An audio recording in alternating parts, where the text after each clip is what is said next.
Dưới sự hỗ trợ của hệ thống văn minh tinh hòa, tôi đã tạo ra phó bản sử thi chân thực nhất lịch sử Lam Tinh. Xích sắc viễn trinh.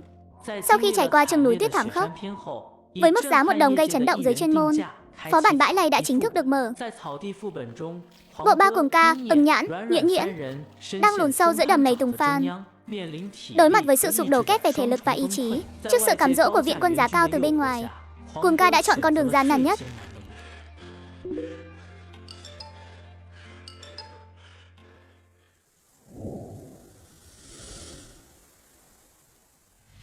Anh, con đường này là do lão ban trưởng tìm ra. Tùy tiện lôi mấy đứa ất o nào đó vào đây thì chúng nó hiểu gì về sợi xích sinh mệnh. Chúng nó có dám giao mạng cho tôi không? Tôi cũng chẳng thể giao mạng mình cho chúng nó. Ba đứa mình tuy có hơi phế một chút, hơi yếu một chút, nhưng chúng ta đã cùng nhau lăn lộn từ núi Giáp Kim xuống đây. Cái nồi này tôi không vứt, người tôi cũng không bỏ. Ưng Nhãn, Nhuyễn Nhuyễn, đừng có giả vờ đằng xuất với tao. Nếu ngay cả cái vũng bùn này cũng không qua được thì làm sao đi gặp lão Lý? Tiếng hét này như một liều thuốc trợ tim, đâm thẳng vào lòng người. Cái nồi sắt lớn lao lên phía trước một đoạn trong bùn lầy. Ba con khỉ bùn lấm lem từ đầu đến chân, cố gắng đẩy cái nồi đen mang theo hy vọng đó. Như những con ốc sên, nhích từng chút một qua đầm lầy chết chóc. Khoảnh khắc bò được lên bờ, cả ba nằm vật ra bãi cỏ, đến sức cử động ngón tay cũng không còn nữa. Lão ban trưởng đứng bên bờ, nhìn ba tên tân binh suýt chút nữa kiệt sức, nhưng ngày càng trưởng thành. Ông từ từ ngồi xuống, rồi dùng cánh tay độc nhất vỗ nhẹ lên vai Cuồng ca. Nghỉ 2 phút rồi dậy đi. Nằm lâu quá hồn sẽ bị cầu đi mất đấy. Ngày thứ 3 hành quân trên bãi lầy, Cuồng ca cảm thấy dạ dày không còn là của mình nữa. Như có vạn con kiến đang điên cuồng cắn xé vách dạ dày, mỗi lần nuốt nước miếng, thực quản đều đau rát như lửa đốt. Còn gì ăn không? Không ai trả lời anh ta. Ưng Nhãn đang bám vào một cái cây khô vẹo cổ, cố gắng tìm kiếm thứ gì đó từ kẽ vỏ cây nứt nẻ. Loại tinh bột thay thế. Ánh mắt hắn mờ nhạt, khả năng tính toán chính xác thường ngày. Trước tình trạng hạ đường huyết cực độ, đã trở thành một đống mã lỗi. Tôi thấy đám cỏ kia đang cười nhạo mình, thật nực cười. Nếu chúng ta là cừu, đây chính là thiên đường. Nhưng chúng ta là người, đây là hoang mạc chủ phú.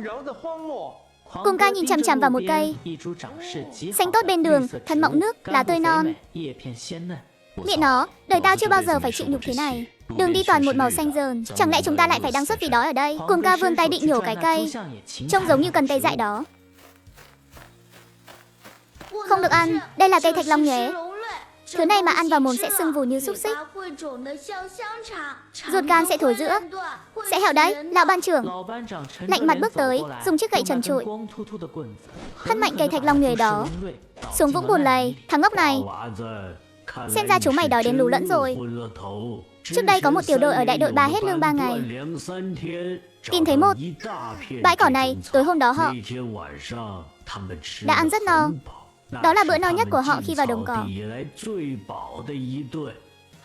Kết quả thì sao? Sáng hôm sau khi tiếng kèn vang lên, cả tiểu đội không một ai dậy nổi, đều đang sốt rồi. Lưỡi sưng to nghẹn cứng cả miệng, cổ họng tắc nghẽn. Tất cả đều bị đau đến hẹo. Thứ gì càng rực rỡ thì càng độc. Nơi nào càng đẹp đẽ thì càng dễ ăn thịt người. Bầu trời vừa xanh như ngọc, chớp mắt đã bị mây tím đen nuốt chửng. Tiết trời đồng cỏ còn biến hóa khôn lường hơn cả các trình mô phỏng cực đoan nhất của Lan Tâm. Gió quỷ rít gào, cuốn theo cỏ khô và những giọt bùn tanh. Hôi văng tung tóe vào mặt, không cây cối, không đá tảng, không vật che chắn, chúng va đập tại chỗ. Nằm xuống, che đầu lại, giữ lấy phân bò. Mưa đá to như hạt đậu, lẫn trong cơn mưa đen lạnh lẽo như đạn lạc, xối xả quét xuống. Nhuyễn Nhuyễn bị mưa đá trúng trán, đau đến phát khóc. Cuồng ca định tháo chiếc nồi sắt lớn đội lên đầu. Lão ban trưởng một cước đá văng Cuồng ca, ôm chặt chiếc nồi vào lòng. Tôi là người nấu cơm. Chú định làm cái nồi này thủng luôn à? Mau cởi áo ra đi, che lấy túi phân bò này. Chỉ cần còn sống là không sao, chúng ta sẽ có đường sống. Cuồng ca nghiến răng, xé toạc chiếc áo bông rách nát trên người. Ưng Nhãn và Nhuyễn Nhuyễn cũng lập tức cởi áo ngoài. 5 người giữa đầm lầy không nơi che chắn. Trong đầm lầy này, họ cùng quay chặt thành một vòng tròn. Họ dùng lưng gồng mình chống chọi mưa đá, dùng cơ thể dựng nên một mái lều bằng xương bằng thịt tuy không kín kẽ, đã bảo vệ được cái nồi và túi phân bò chặt chẽ ở ngay chính giữa. Nhiệt độ cốt lõi cơ thể giảm xuống 34 độ, đang ở môi trường cực kỳ ẩm ướt. Tỷ lệ nhiễm trùng vết thương tăng 50%. Trạng thái nhiệt độ thấp cộng dồn, tốc độ tiêu hao thể lực tăng 200%. Răng cuồng ca đánh vào nhau cầm cập, phát ra tiếng lạch cạch, cảm giác quen thuộc đó. Cảm giác tê liệt trước khi hẹo vì lạnh trên núi tuyết. Lại ùa về, nước mưa, chảy từ lông mày và mắt đen kịt. Mang theo một mùi thối giữa, anh ta nhìn lão ban trưởng, người đàn ông trung niên cụt một tay, đang khom lưng như một con tôm già đang bảo vệ con, dùng bộ quân phục rách nát mỏng manh che chắn cho túi lương thực khô, mặc cho mưa đá nện xuống sống lưng của mình, phát ra tiếng thình thịch. Ông ấy vẫn bất động. Cái quái này đúng là một nhà lao nước lộ thiên. Lạc An, mày đúng là một thiên tài. Trận mưa xối xả này như muốn trút hết nước từ thiên hạ xuống. Cứ thế kéo dài theo thời gian trong game cho đến tối. Khi tia sáng cuối cùng bị nuốt chửng, toàn bộ thế giới rơi vào bóng tối tuyệt đối. Chỉ còn tiếng mưa rơi tầm tã. Cái nóng ẩm ban ngày đã hoàn toàn biến mất. Nhiệt độ giảm mạnh, lạnh thấu xương đến 0 độ. Nếu là ở đồng bằng, lúc này chỉ cần đốt đống lửa làm khô quần áo, có lẽ vẫn còn vượt qua được. Nhưng đây là đồng cỏ. Trong vòng trăm dặm không tìm nổi một mẩu củi khô, túi phân bò khô mà họ dùng mạng để bảo vệ. Trong cái thời tiết mưa bão như thế này, hoàn toàn không đốt lên được. Đừng ai ngủ, tuyệt đối đừng nằm xuống. Ai mà nằm xuống là không bao giờ dậy được nữa đâu. Dưới đất toàn là nước. Chỉ cần cậu nằm xuống, bùn đất sẽ hút chặt lấy cậu đó. Ban trưởng, em không đứng vững nổi nữa rồi. Tựa lưng vào nhau quay thành một vòng tròn. Dưới mông lót thêm bạt dầu và cỏ khô. Dù trên người chúng ta đang ướt sũng, nhưng chỉ cần ép sát vào nhau, ngọn lửa trong tim sẽ không tắt. Cuồng ca có thể cảm nhận được tấm lưng gầy trơ xương của Ưng Nhãn ở phía sau đang run rẩy dữ dội, có thể cảm nhận được nhiệt độ nóng hổi của Nhuyễn Nhuyễn ở bên trái. Đó là dấu hiệu của việc sốt cao. Đây chính là đêm ở thảo nguyên, không lửa trại, không có lều bạt, thậm chí đến một mảnh đất khô ráo cũng không có. Chỉ cần cử động nhẹ, dòng nước bùn lạnh lẽo sẽ tràn qua mông và ngấm vào trong quần. Từng chút một vắt kiệt nhiệt lượng của họ, từng chút một mài mòn ý chí của họ. Ý chí của Cuồng ca bắt đầu mờ mịt. Cuồng ca, em muốn ăn kem vị dâu tây. Được, đợi ra ngoài anh mua cho em cả xe luôn. Anh ơi, em nhìn thấy cụ cố của em rồi. Đừng nói bậy, phía chân trời ló dạng tia sáng đầu ngày. Bình minh là lúc lạnh nhất trong ngày, cũng là lúc tử thần đi thu hoạch siêng năng nhất. Ưng Nhãn tỉnh dậy trong trạng thái mơ màng, theo bản năng định gọi tỉnh. Nhuyễn Nhuyễn đang tựa vào người mình. Nhuyễn Nhuyễn không đáp lại, cơ thể em ấy rất nặng, giống như một tảng đá lạnh lẽo. Tim Ưng Nhãn thắt lại, anh run rẩy đưa tay kiểm tra hơi thở của Nhuyễn Nhuyễn. Nhuyễn Nhuyễn, Nhuyễn Nhuyễn, tỉnh lại đi. Ưng Nhãn bỗng vùng vẫy, nhưng lại quên mất đôi chân, đã ngồi trong nước bùn suốt cả đêm, sớm đã tê liệt không còn nghe theo sai bảo. Cú vùng dậy đột ngột này khiến chân anh trượt đi. Cái thảm cỏ vốn dĩ đã bị nước mưa ngâm đến mềm nhũn, lúc này hoàn toàn biến thành một cái bẫy ăn thịt người. Cuồng ca bị giật, mình tỉnh giấc, thấy bàn tay của Ưng Nhãn đang vẫy vùng trong vũng bùn. Ưng Nhãn, cứu người mau. Đó là ý nghĩ duy nhất trong đầu Cuồng ca. Theo bản năng anh định lao tới kéo người nhưng lại quên mất tình trạng hiện tại của bản thân do phải cõng suốt thời gian dài, cái nồi lớn nặng mấy chục cân đó, cộng thêm trận mưa xối xả cả đêm và con đói đến tột cùng. Thanh thể lực của anh đã về không từ lâu. Thân hình Cuồng ca vừa mới dường ra được một nửa thì mắt bỗng tối sầm. Đó là tín hiệu não bộ thiếu oxy trầm trọng. Bàn tay vươn ra định kéo Ưng Nhãn đã cứng đờ giữa không trung.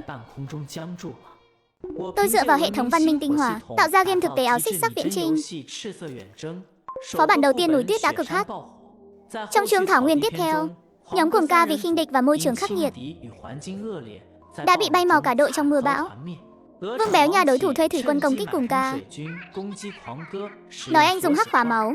Trong khoảnh khắc dư luận đen tối nhất, quân khu Chu Tước đăng video quân hồn, dùng ý chí thép của tiểu đội Chu Nhất gây chấn động.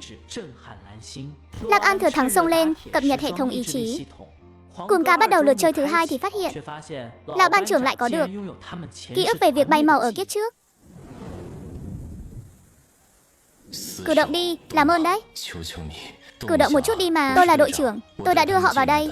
Cuồng ca trơ mắt nhìn Ưng Nhãn bị đầm lầy đen kịt nuốt chửng, nhìn Nhuyễn Nhuyễn trong lòng mình dần hóa đá lạnh lẽo.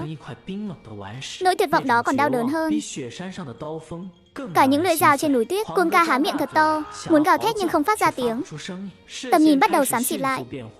Chính anh cũng đã tới giới hạn. Thử thách phó bản kết thúc ngay lúc ý thức của anh sắp tan biến hoàn toàn. Anh đã nhìn thấy một cảnh tượng khiến trái tim tan nát. Lúc này không hề có màn hình đen kết thúc game. Trò chơi vẫn tiếp tục, người nãy giờ vẫn ngồi bên. Như một bức tượng là lão ban trưởng từ từ đứng dậy. Ông ấy nhìn Nguyễn Nguyễn đã, cơ thể lạnh ngắt, rồi lại nhìn. Vũng Bùn đã nuốt chửng ưng nhãn. Ông ấy không khóc. Ở nơi này, nước mắt là thứ vô dụng nhất. Khuôn mặt vàng vọt của lão ban trưởng không một chút cảm xúc, chỉ có sự kiên định tê dại. Ông ấy cúi người, dùng cánh tay độc nhất, khó khăn nhấc bổng chiếc nồi sắt nặng nề trên lưng cuồng ca lên. Chỉ nói đúng một chữ, lão ban trưởng cõng nồi, chống gậy dẫn theo những chiến sĩ nhỏ còn lại. Bước thấp bước cao biến mất nơi thảo nguyên sâu thẳm. Thế giới thực, đêm muộn, cuồng ca đột nhiên bật dậy khỏi ghế gaming, mồ hôi lăn dài trên má rơi xuống bàn phím. Đậu xanh, đó là cái nồi của chúng ta, là cái nồi lão Lý đổi bằng mạng sống. Chúng ta cứ thế bỏ lại ông ấy rồi. Chúng ta đã phạm sai lầm chí mạng. Dưới hố không có vật liệu chắn gió. Quan trọng nhất là chúng ta đã ngủ quên. Ngủ trong hoàn cảnh đó nghĩa là đăng xuất. Tôi thấy bà cố nội luôn rồi. Thật sự không trụ nổi nữa, xin lỗi. Ngay lúc ba người đang tự trách, một thông báo vàng kim toàn server lập tức phủ sóng toàn mạng. Chúc mừng Chu Nghị, Chu Nhị, Chu Tam vượt ái xích sắc viễn chinh đến núi tuyết. Độ khó cấp thiên, nghịch cảnh lịch sử thực tế, hoàn thành 100%. Đánh giá, toàn viên sống sót. Ý chí của các bạn đủ làm tan băng tuyết. Sự hy sinh của các bạn đã đúc nên tấm bia bất diệt, tinh hỏa sẽ do các bạn kế thừa. Dòng chữ này khiến mạng xã hội bùng nổ chỉ sau một đêm. Đám mây u ám của việc bay màu tập thể đã bị quét sạch hoàn toàn. Sự tò mò của mọi người đều bị màn vượt ải hoàn mỹ bất ngờ này thu hút đến cực hạn. Tại trụ sở Chim Cụt, Vương Bé nhìn thông báo vàng trên màn hình, sắc mặt âm trầm như sắp dỉ nước. Hắn mạnh tay đem điếu xì gà đắt giá trên tay dí chết lên mặt bàn. Hoàn thành 100%, cứu. Sống được cả lão Lý đã định sẵn là hèo. Lạc An, mày thực sự coi tao không hiểu dữ liệu sao? Vương Tổng, bộ phận kỹ thuật của chúng tôi đã mô phỏng ngược cả vạn lần. Kết luận là không thể nào. Với tốc độ mất nhiệt trong trận bão tuyết đó, con người không thể cứu sống được lão Lý,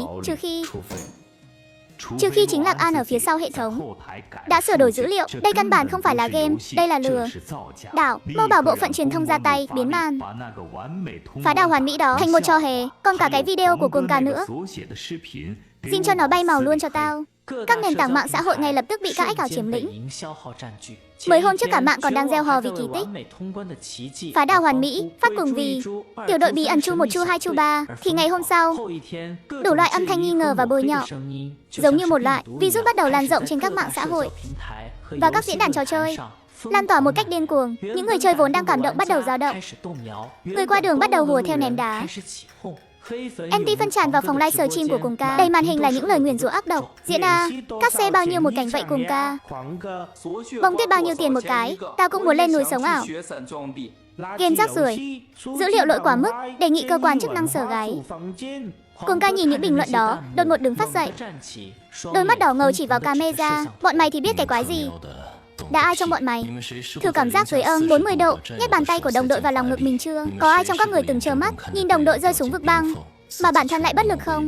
Có ai thử cảm giác đói đến mức gặm thắt lưng ra, uống xì dầu đỏ nhìn những người bên cạnh mình lần lượt ngã xuống? Bọn mày ngồi trong phòng điều hòa, ăn đồ ăn vặt, gõ bàn phím mà lên mặt dạy đời. Bảo tao dùng tôn à? Tao nói cho bọn mày biết, khoảnh khắc đó trong đầu tao chẳng còn tính toán gì cả. Trong đầu tao chỉ có một ý nghĩ duy nhất là phải cõng lão ban trưởng qua cái mỏm núi chết tiệt đó. Tao không được gục ngã tại đó. Nếu đây mà gọi là Bắc, thì xương sống mấy ngàn năm của dân tộc ta chính là được tạo nên từ vô số những Bắc như vậy đó. Cuồng ca gượng dậy tắt livestream, nhưng không thể dập tắt được những ác ý đang sục sôi. Ngay lúc cuộc tranh cãi trên toàn mạng bước vào giai đoạn gay gắt nhất, khi vô số người chơi vì hai chữ ý chí và lỗi game Bắc đang cãi nhau nảy lửa, thì một tài khoản không ai ngờ tới đã lên tiếng. Một trong 4 đại quân khu của Long Quốc, tài khoản chính thức của quân khu Chu Tước, bất ngờ có động thái. Tài khoản quân khu Chu Tước đã đăng một video với tiêu đề chỉ vỏn vẹn 8 chữ: đây không phải lỗi, đây là quân hồn. Mở video ra, giữa núi tuyết trắng xóa không có nhạc nền, chỉ có tiếng bước chân hành quân của 3 người, đều tăm tắp như được đúc từ thép.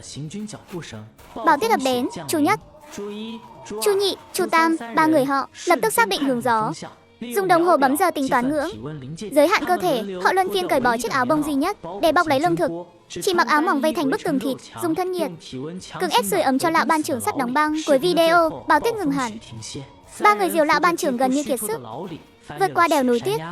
Mỗi một giây đều là sự tính toán sinh mạng. Đây mới thực sự là quyết chiến nơi chiến trường. Họ tên: Chủ nhất, sinh mệnh, 1% trạng thái khóa.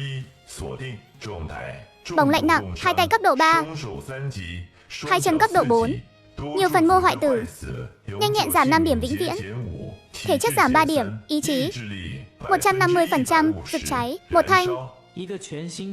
Thuộc tính hoàn toàn mới, chưa từng xuất hiện trên giao diện của bất kỳ người chơi nào, hiện ra trước mắt mọi người. Thanh chỉ số màu vàng đại diện cho ý chí đó, lúc này đang như một ngọn lửa bùng cháy dữ dội. Chính ngọn lửa này vào khoảnh khắc sinh mệnh chạm mức không, đã cưỡng ép khóa lại 1% lượng máu cuối cùng, khiến cơ thể vốn dĩ đã phải ngã xuống này vẫn hiên ngang đứng vững.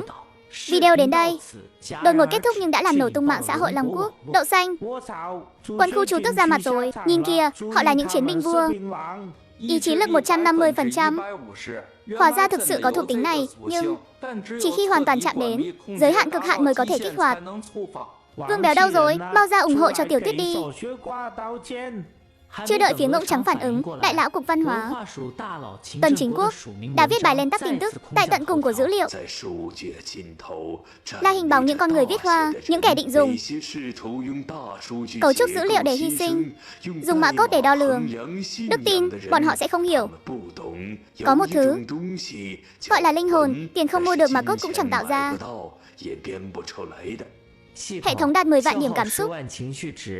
Mở hệ thống hiển thị ý chí lực cho toàn máy chủ. Ngoài ra, mở thêm kênh huấn luyện đặc biệt cho quân khu chú tước.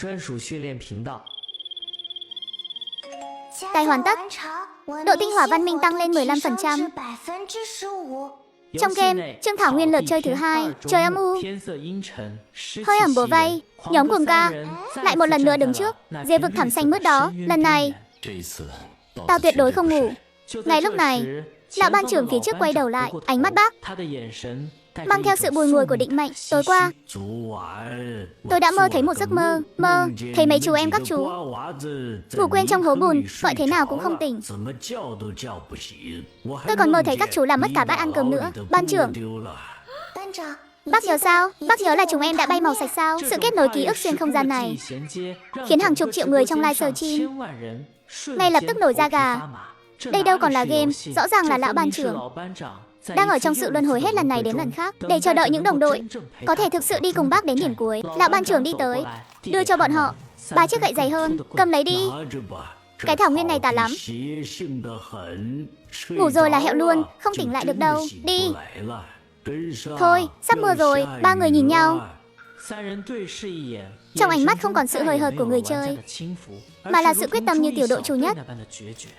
Lúc này ở thế giới thực, studio của Lạc An cũng có khách đến thăm.